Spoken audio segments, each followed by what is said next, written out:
programa Hora do Estudo Bíblico, com o doutor e professor Lehmann Strauss. Este estudo é o resultado do tempo pessoal com o Senhor, da experiência de ministério pastoral e de conferências bíblicas do Dr. Lehmann Strauss, que nos instrui e encoraja com o ensino da Palavra de Deus. Agora com você, o Dr. Strauss. Vamos abrir nossas Bíblias no livro de Amós, capítulo 2. Mas antes de abrir a Palavra de Deus, vamos orar. Pai querido, te agradecemos por mais um dia de vida que o Senhor nos concede. Que possamos viver cada dia para a Tua glória. Que possamos ser instrumentos usados por Ti, Senhor. Agradecemos pela Tua Palavra, porque através dela podemos conhecer a Tua verdade para nossas vidas. Nós te louvamos porque o Senhor nos tem dado o privilégio de estudar as Escrituras.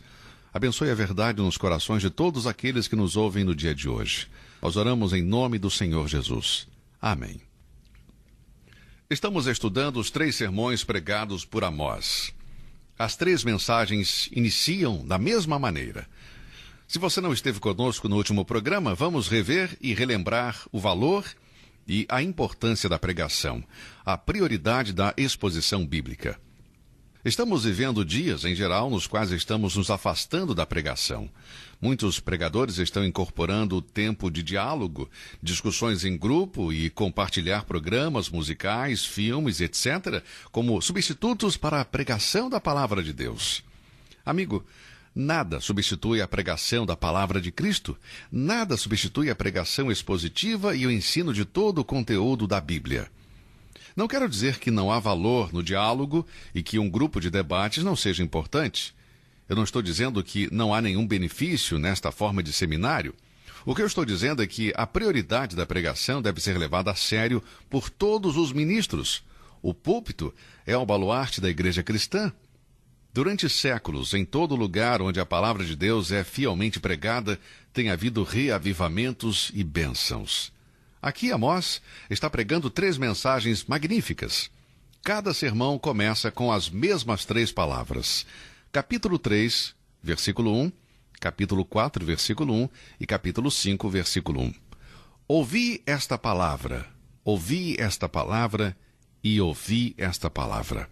E cada mensagem tem uma grande conclusão, e esta conclusão começa com a palavra portanto. Capítulo 3, versículo 11, portanto, e assim prossegue para o fim do sermão. Capítulo 4, versículo 12, diz também, portanto, e assim chega ao final da segunda mensagem.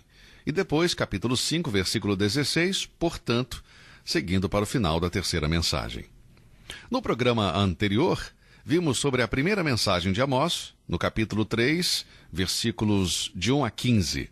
Vimos que existem 7 perguntas importantes estabelecidas no princípio de causa e efeito. Nada acontece sem uma causa. Nada acontece por acaso ou por acidente. Vimos a primeira pergunta no versículo 3. Porventura andarão 2 juntos, se não estiverem de acordo? A segunda pergunta está no versículo 4. Rugirá o leão no bosque sem que tenha presa? A terceira pergunta também está no versículo 4. Levantará o leãozinho no seu covil a sua voz, se nada tiver apanhado? A quarta pergunta está no versículo 5. Cairá a ave no laço em terra, se não houver armadilha para ela? A quinta pergunta também está no versículo 5. Levantar-se-á da terra o laço sem que tenha apanhado alguma coisa? A sexta pergunta está no versículo 6. Tocar-se-á a trombeta na cidade e o povo não estremecerá? E, finalmente, a sétima pergunta, no versículo 6, sucederá algum mal na cidade sem que o Senhor o tenha feito? Bom, concluímos então que o primeiro sermão de Amós mostra um princípio vital, causa e efeito. Para cada efeito existe uma causa. Nada acontece por acaso ou por acidente. Chegamos agora ao significativo portanto. Amós entregou o principal peso do seu primeiro sermão, pregando precisa e exatamente a mensagem que Deus lhe deu. E agora avança para a conclusão e diz, portanto, por causa de uma conduta inexcusável e irresponsável do povo. Versículo 11 lemos, o inimigo virá e cercará a terra, derrubará a tua fortaleza e os teus palácios serão saqueados. Por causa da enormidade dos pecados de Israel, ela perderia sua força. Isso é o que Deus está dizendo aqui.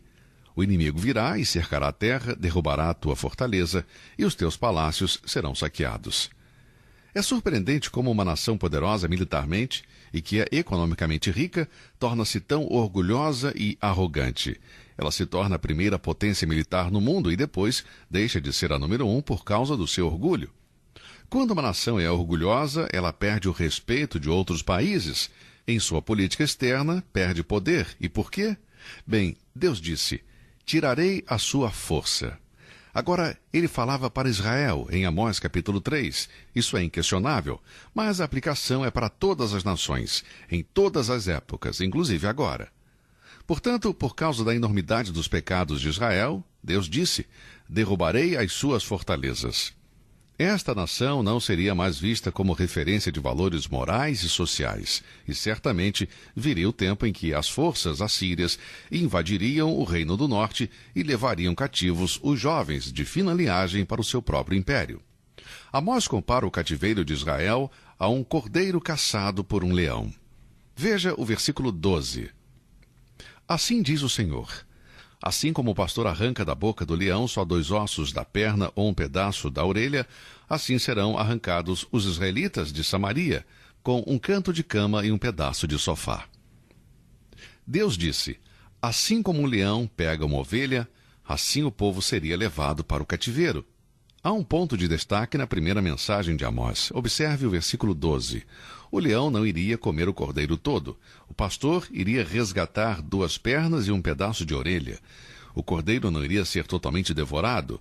Um remanescente escaparia. Creio que o significado disso é óbvio. Veja no capítulo 5, versículo 15. Odiai o mal e amai o bem, e estabelecei na porta o juízo. Talvez o Senhor Deus dos exércitos tenha piedade do remanescente de José. Observe a palavra remanescente. As Escrituras ensinam claramente que Deus não iria destruir o seu povo por completo. Os profetas do Antigo Testamento falaram muitas vezes do remanescente da casa de Judá. Jeremias fez isso no capítulo 31, versículo 7. Ezequiel, repetidamente, mencionou isso no capítulo 6, versículo 8, e também no capítulo 11, versículo 13 a 17, e no capítulo 14, versículo 22. Miqueias, o profeta, falou do remanescente de Israel em Miqueias 2:12 e também capítulo 5, versículos de 3 a 7. Você pode ver que Deus não terminou com Israel como uma nação. A rejeição de Israel não é total, é parcial e não é final. É uma rejeição temporária. Quando Paulo escreveu sua epístola aos Romanos, capítulo 11, versículo 1, ele disse: porventura rejeitou Deus o seu povo? De modo nenhum. Como Paulo poderia ter certeza de que Israel não foi totalmente e finalmente rejeitado por Deus? Bem, quando Deus colocou Israel de lado, foi apenas por um tempo. No futuro, Deus vai cumprir suas promessas feitas a Abraão e à nação de Israel. Agora, isso não significa que eles não mereciam ser rejeitados por Deus por causa dos seus pecados. O fato é que Deus fez promessas incondicionais à nação, as quais ele não pode falhar, simplesmente porque ele é Deus. A aliança de Deus com eles era incondicional, e Deus é sempre fiel às suas alianças. Deuteronômio 7, versículo 9 diz: ele é Deus, o Deus fiel que guarda a aliança. Nós falhamos nas promessas que fazemos. Nós rompemos as alianças, mas Deus nunca falha, nunca rompe. Se Deus quebrasse uma promessa, então deixaria de ser Deus, porque um dos principais atributos da divindade é a fidelidade. E se Deus deixasse de ser fiel à sua promessa, não seria Deus. Nunca encontrei uma única promessa na Bíblia que Deus não tenha cumprido. Eu não tenho ideia de quantas promessas tem na Bíblia, mas em todos os meus anos de experiência cristã, nunca li uma promessa na Bíblia que Deus deixou de cumprir.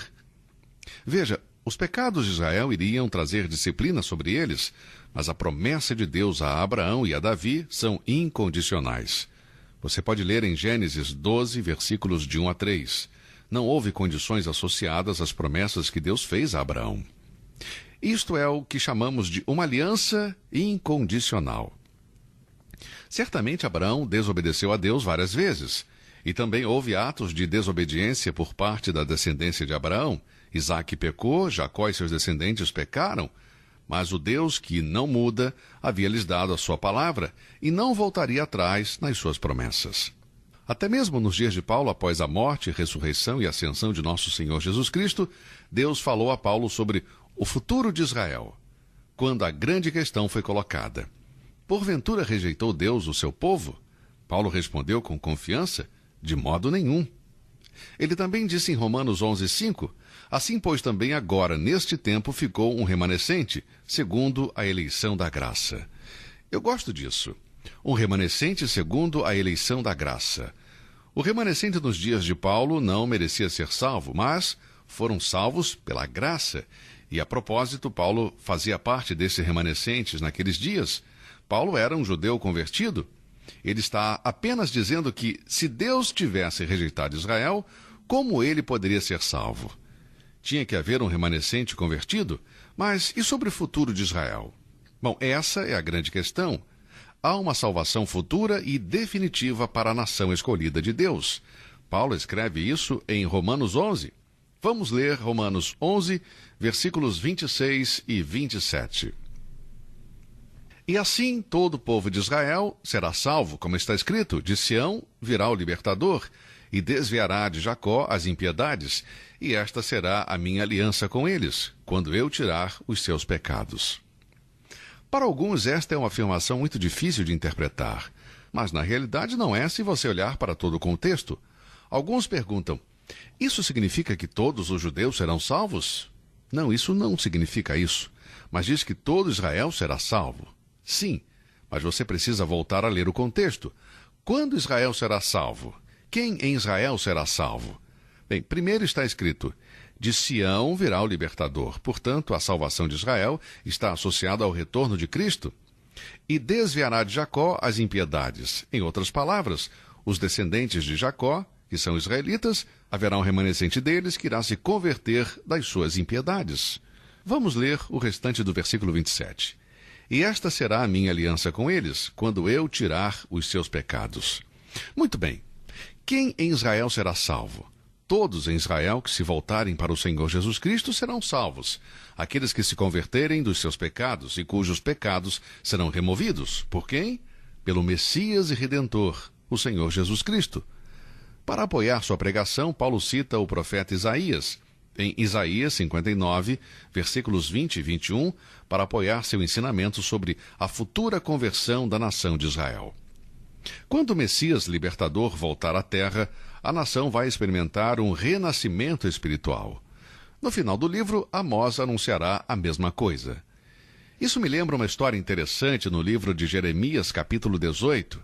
Se você olhar para este texto, você vai encontrar alguns paralelos com a salvação de Israel, o remanescente de Israel, do qual Deus vai salvar alguns.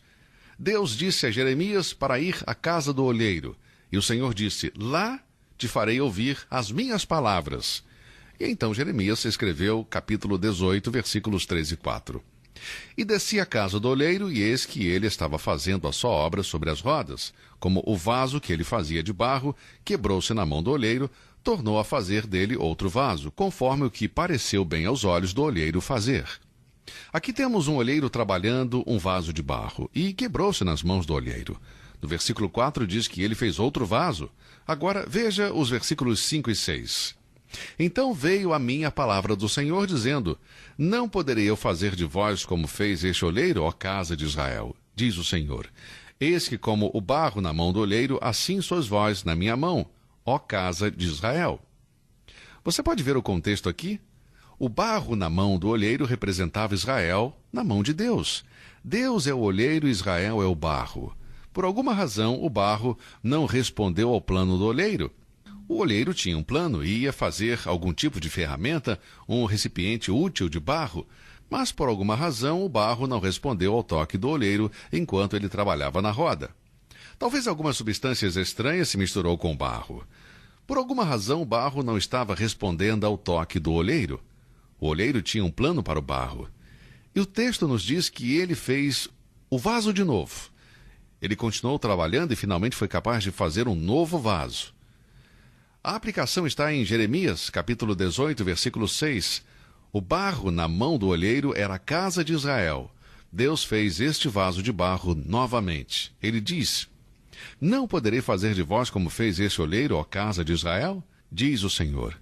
Eis que, como barro na mão do olheiro, assim sois vós na minha mão, ó casa de Israel. Naquela época, a casa de Israel não aceitou a palavra de Deus. Eles estavam desobedecendo a Deus, mas Deus não rejeitou toda a nação. E pensando em nós, você não está feliz, amigo? Porque Deus não rejeitou você nem a mim, depois de termos falhado tantas vezes. O fato de que falhamos no passado é um desafio para fazermos melhor no presente e nos dias que temos pela frente. Enfim, de volta a Amós, o que Deus está dizendo aqui? Bom, ele está anunciando o juízo sobre Israel. Mas nem tudo está totalmente perdido. Há esperança para o remanescente. Da mesma forma, Paulo falou em Romanos 11 do futuro de Israel. Ezequiel também falou sobre o reavivamento da nação de Israel. Agora, não confunda o reavivamento da nação com o reavivamento espiritual.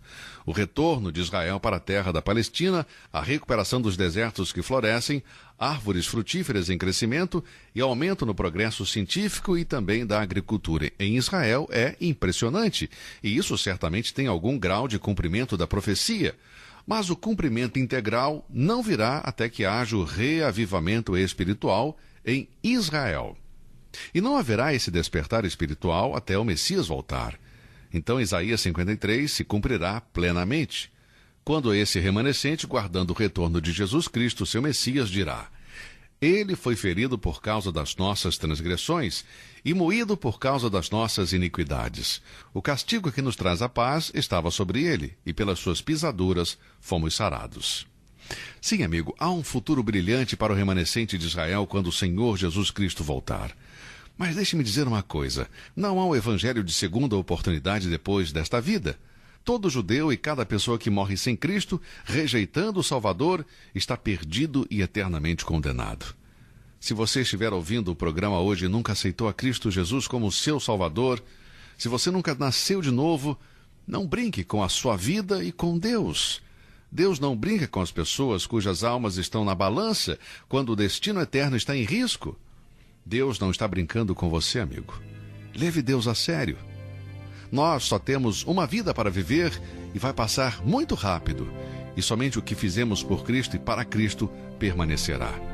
Deus lhe protegeu e me protegeu, nos trazendo até este dia. Vamos nos assegurar que, pela graça de Deus e pelo poder de Deus, não iremos falhar ao ponto do seu juízo cair sobre nós. Bem, o nosso tempo acabou por hoje. Se Deus quiser, estaremos de volta estudando o segundo sermão de Amós no nosso próximo programa. Muito obrigado por nos ouvir, que Deus o abençoe e até o nosso próximo encontro. Você ouviu Hora do Estudo Bíblico, com o professor e doutor Leman Strauss. Se você deseja ouvir novamente esta mensagem, visite nossa página na internet www.bbnradio.org. Fica o convite para você nos acompanhar amanhã, neste mesmo horário, aqui na BBN. Hora do Estudo Bíblico é uma produção da BBN.